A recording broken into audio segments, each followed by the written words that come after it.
Hello guys, मेरा नाम है एनम ज़िया और आज हम बात करने वाले हैं रिसर्च एप्टीट्यूड के इंट्रोडक्शन के बारे में। आज ये हमारा सिर्फ इंट्रोडक्टरी सेशन है, जिसमें हम आगे क्या क्या पढ़ने वाले हैं इस बारे में हम बात करेंगे। तो रिसर्च होती क्या है, उसके डिफिनेशन के बारे में हम आगे आने वाली क्लासेस में जानेंगे। उसकी कैरेक्टरिस्टिक्स के बारे में जानेंगे, ऑब्जेक्टिविटी के बारे में जानेंगे और जनरलाइजेबिलिटी क्या होती है, ठीक है। और इसके साथ साथ रिसर्च टाइप्स, कितने प्रकार के रिसर्च होती है, उनके बीच क्या डिफरेंसेस है, जैसे कि descriptive and experimental research. Descriptive research, इसमें हम ज़्यादा से ज़्यादा थ्योरीज बिल्ड करते हैं एंड एक्सपेरिमेंटल रिसर्च वो होती है जिसमें हम ज़्यादा से ज़्यादा टेस्ट करते हैं। तो आगे हम डिटेल से इन सभी रिसर्च के बारे में, उनके टाइप्स के बारे में जानेंगे। हाइपोथेटिको, डिडक्टिव एंड एम्पिरिको इंडक्टिव रिसर्च। जैसा कि आप लोग जानते हैं, इंडक्टिव एंड डिडक्टिव रिसर्च, तो ये वही चीज़ है, डिडक्टिव एंड इंडक्टिव रिसर्च, बस इसमें थोड़ा सा फ़र्क है हाइपोथेटिको डिडक्टिव एंड एम्पिरिको इंडक्टिव रिसर्च में। इसके बारे में हम डिटेल से आगे आने वाली क्लास में पढ़ेंगे। इसके साथ साथ हम पॉजिटिविज़म एंड पोस्ट पॉजिटिविज़म के बारे में डिटेल से जानेंगे। क्वालिटेटिव एंड क्वांटिटेटिव रिसर्च के बारे में जानेंगे। Positivism and post positivism, qualitative and quantitative research, ये दोनों ये सेम है। पॉजिटिविज़म क्वांटिटेटिव होती है और पोस्ट पॉजिटिविज़म क्वालिटेटिव होती है।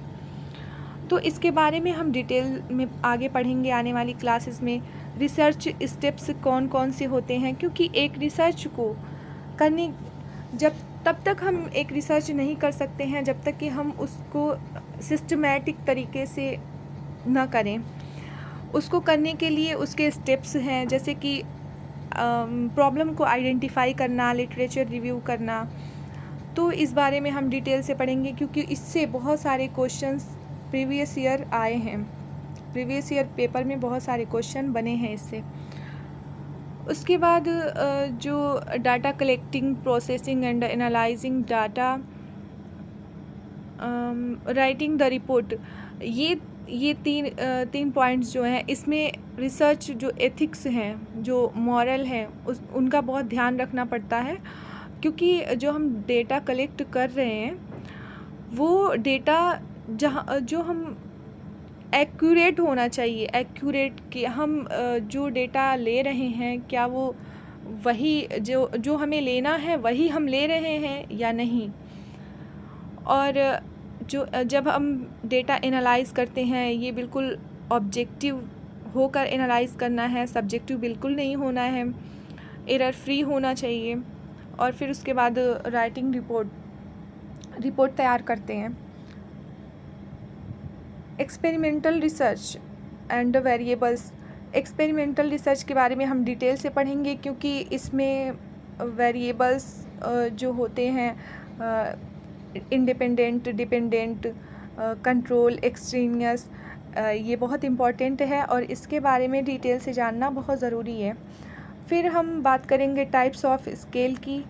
टाइप्स ऑफ स्केल कौन कौन से हैं, इसके बारे में हम डिटेल में पढ़ेंगे। नॉमिनल, ऑर्डिनल, इंटरवल, रेशियो, और इसके साथ साथ ex post facto, correlational, experimental research, इन तीनों के बीच में क्या डिफरेंस है ये जानना ज़रूरी है, क्योंकि जब तक हम रिसर्च के में आपस में डिफरेंसेस नहीं समझेंगे तब तक हम रिसर्च को अच्छे से नहीं समझ सकते हैं।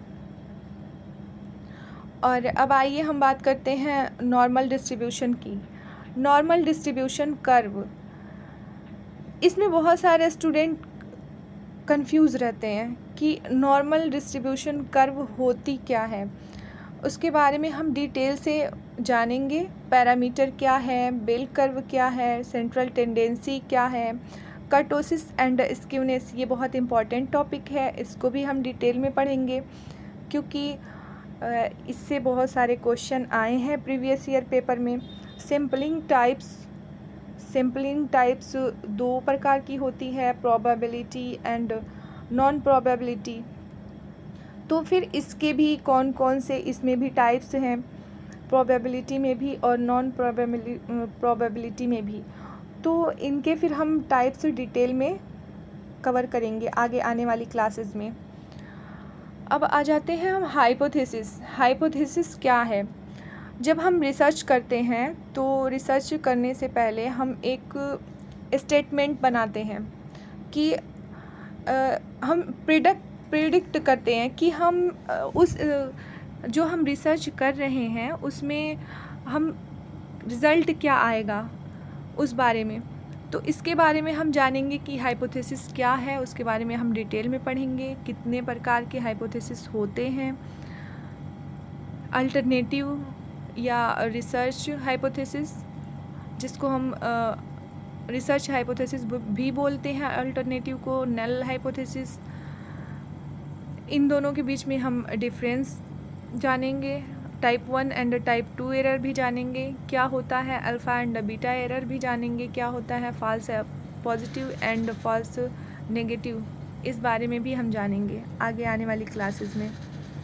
ओके, फिर आपका आ जाता है वैलिडिटी एंड रिलायबिलिटी। वैलिडिटी, कोई भी रिसर्च हम कर रहे हैं वो वैलिड एंड रिलायबल दोनों होना चाहिए। तो इस बारे में भी हम डिटेल में पढ़ेंगे आगे आने वाली क्लासेस में। अभी हमने सिर्फ इंट्रो जो हमें पढ़ना है, आगे आने वाली क्लासेस में हम रिसर्च एप्टीट्यूड में क्या क्या पढ़ने वाले हैं, अभी हम उस बारे में बात कर रहे थे। Okay guys, bye.